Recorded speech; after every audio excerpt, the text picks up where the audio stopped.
안녕하세요. 반갑습니다. 용일입니다. 오늘은 상당히 특이한 책을 한 권 가지고 왔습니다. 제목이 교도소에 들어가는 중입니다. 네, 이렇게 되어 있습니다. 현직 교도관이 있었습니다.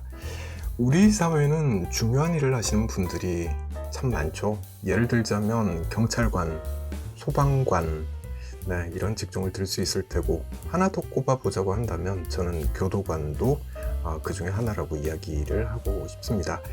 근데 경찰관과 소방관에 대한 이야기는 우리가 미디어를 통해서 상당히 많이 접하고 있죠. 상대적으로 그렇습니다.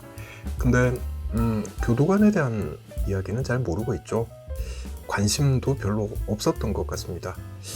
슬기로운 감방생활이라는 드라마가 있어서 이게 인기를 끌면서 교도소 내 이야기에 사람들의 관심이 좀 높아지긴 했었죠. 근데 딱 그만큼이 아니었나 이런 생각이 들더라고요. 근데 이 책을 읽고 나서 교도소에는 영화나 드라마보다 훨씬 더 잔인하고 슬픈 사연이 많다라는 걸 알게 됐고요. 여기에 덧붙여서 교도관들에 대한 그들의 일상생활에 대한 이야기도 많이 접할 수 있었던 것 같습니다. 또 개인적으로는 제 사촌 형이 교도관으로 일을 하고 있거든요. 한 30년 넘게 일을 하고 계십니다. 그래서 이 책을 좀 더 애정을 갖고 읽어보게 되지 않았나 그런 생각도 해보게 됩니다. 자, 먼저 저자 소개를 짧게 해볼 테고요. 그리고 나서 인상 깊게 읽었던 내용을 같이 이야기해 보도록 하겠습니다.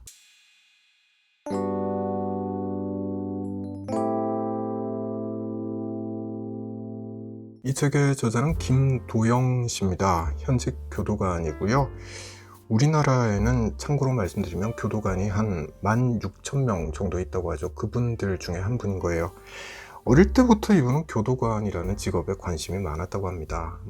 영화를 보면 교도관이 좀 멋있게 나오는 경우가 있죠. 아마 그런 대중매체의 영향을 받지 않았을까, 그런 생각이 들고요. 근데 이분에게 교도관은 좀 운명적이었다, 네, 이런 생각도 들더라고요. 왜냐면 군 복무를 교도소에서 했습니다. 지금은 없어졌는데 경비교도대라는 게 있었다고 하고요. 20살에 입대했을 때 차출돼서 군 복무를 여기서 했다고 합니다. 이 경비교도대에서 하는 일은 시설 경비, 수용자 두주 방지, 그리고 교도관들의 업무를 보조하는 일이었다고 하는데요. 어쨌거나 군 생활을 교도소에서 했던 거고요. 군 복무할 때도 제대하면 교도관 시험 준비를 해보겠다, 네, 이런 말을 자주 했다고 하거든요. 이게 원래 계획대로 되진 않았다고 합니다. 어느 평범한 회사에 들어가서 마케팅, 영업 일을 했었고요. 그러다가 한 2년 정도 이 공무원 시험 준비를 하고 나서 교도관 시험에 합격했다고 합니다. 그러니까 군 제대 10여 년 만에 다시 교도소에서 일을 하게 된 거죠. 운명이라고 말할 수도 있을 것 같습니다. 자, 근데 이분은 그냥 평범한 교도관이 아니라고 이야기할 수 있을 것 같아요. 왜냐면 교도관은 수용자를 교화하는 게 임무 중에 하나인데, 이 일을 제대로 한번 해보고 싶다라는 생각을 가지고 상담 심리대학원에 진학을 했다고 하고요. 또 한 걸음 더 나갑니다. 여성가족부에서 주관하는 성폭력과 가정폭력 전문 상담원 교육도 받았다고 합니다. 교도관으로서의 직무에 이분은 진짜 진심이구나 라는 생각을 하게 하더라고요. 근데 이런 분도 교도소 안에서 재소자들을 대할 때 상당히 마음의 갈등이 심하다고 이야기합니다. 왜 그런지 좀 더 살펴볼게요.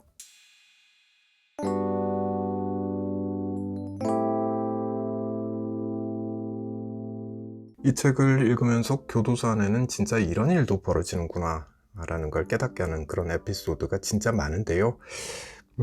그 중에 하나만 이야기를 해보겠습니다.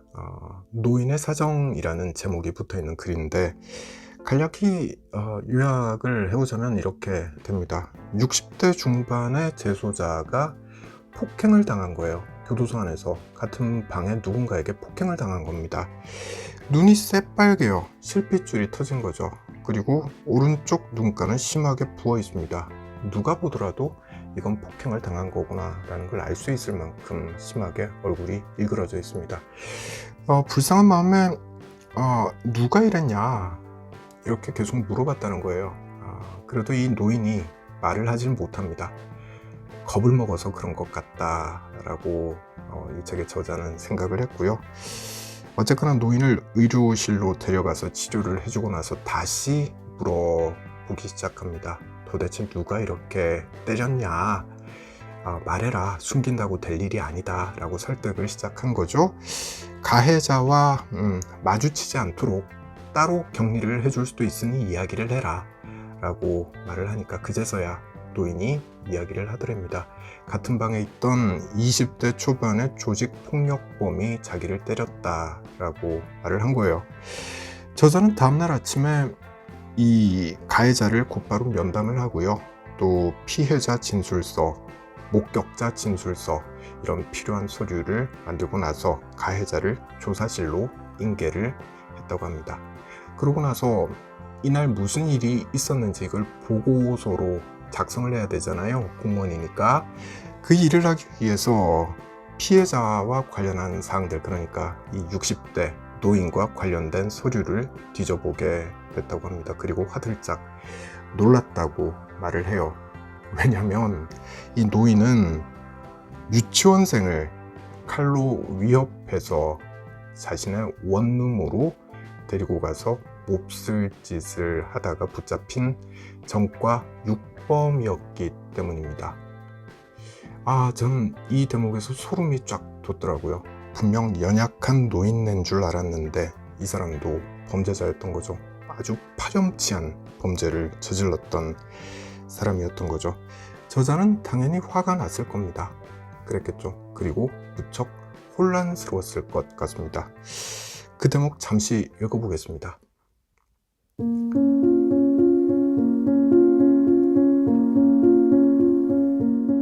피해당한 가해자, 가해당한 피해자. 조직폭력범에게 피해를 입은 노인은 어린 아동을 상대로 가해를 벌였었다.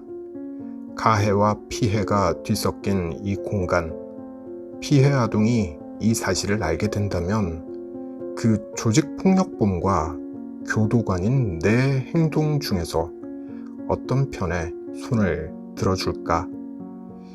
무엇이 정의 실현일까? 그날 밤 잠이 오지 않았다. 내 행동을 후회했을까? 솔직히 나도 잘 모르겠다. 다만 이곳은 내 평생의 가치관들이 재정립되는 공간이라는 것에는 여부가 없다.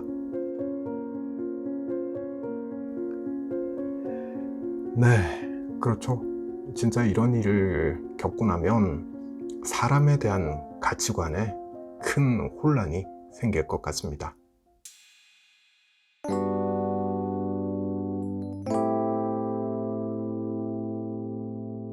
저자는 교도관이 되고 나서 친구들이랑 술 한잔할 때 이런 질문 참 많이 받는다고 합니다.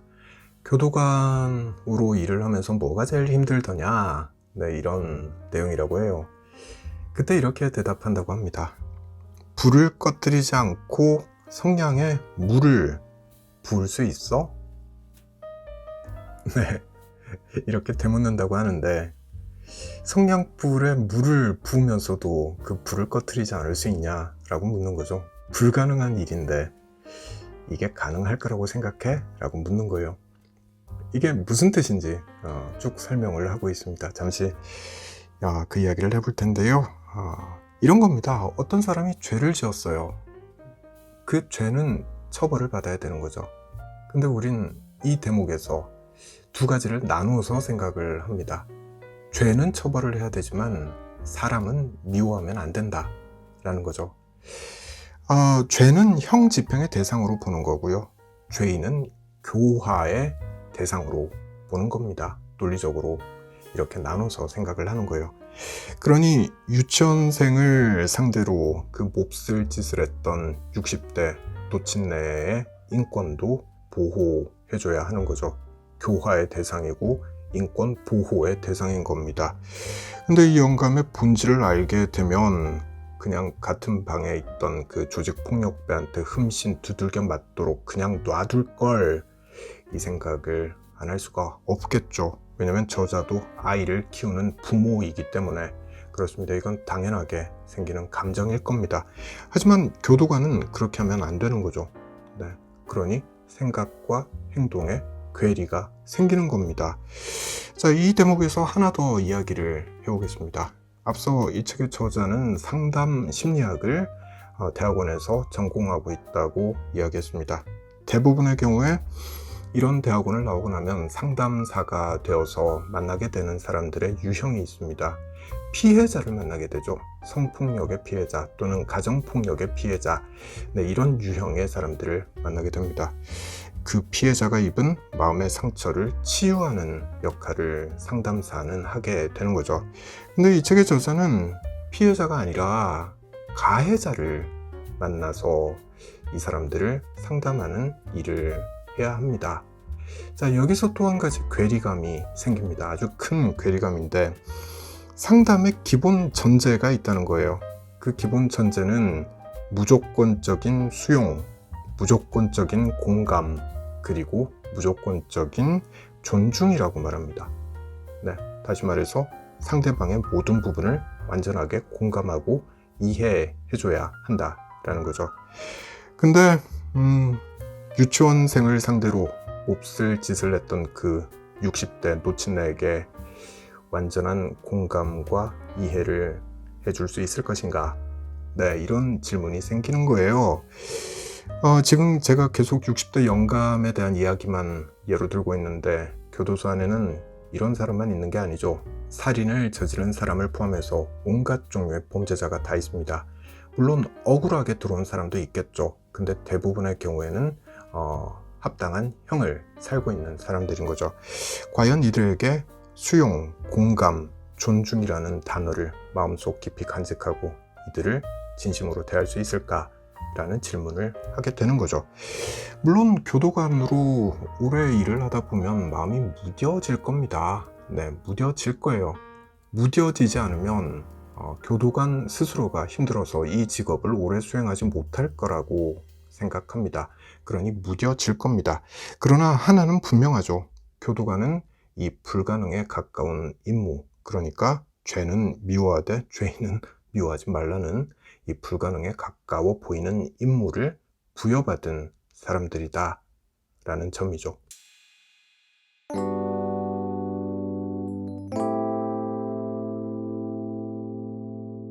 네, 이 책에 나오는 표현인데, 교도소는 세상의 끝이라고 사람들은 말을 한다는 거예요. 하지만 누군가는 그 세상의 끝에 서서 낭떠러지로 떨어지려는 사람들을 받쳐줘야 한다라고 저자는 이야기하고 있습니다. 왜냐하면 이 사람들이 다시 일정 시간이 지나고 나서 우리 사회로 다시 돌아오게 될 것이기 때문이다. 네, 저자는 이렇게 덧붙입니다. 이게 참 의미심장하죠. 네, 재소자들 일정 시간을 복역하고 나면 다시 우리 사회로 돌아오게 된다라는 거예요. 네, 그렇죠. 그러니 교도소의 최대 임무는 교화여야 한다고 저자는 생각하고 있는 것 같습니다. 이게 진짜 맞는 말이구나, 공감하게 되더라고요. 진짜 맞는 말이죠. 이 중요한 일을 하는 사람들이 바로 교도관이구나 라는 생각을 이 책을 읽으면서 줄곧 했던 것 같습니다. 그리고 이 중요한 일을 하는 사람들에 대해서 우리는 참 많이 모르고 살고 있었구나 라는 생각도 해봤던 것 같습니다.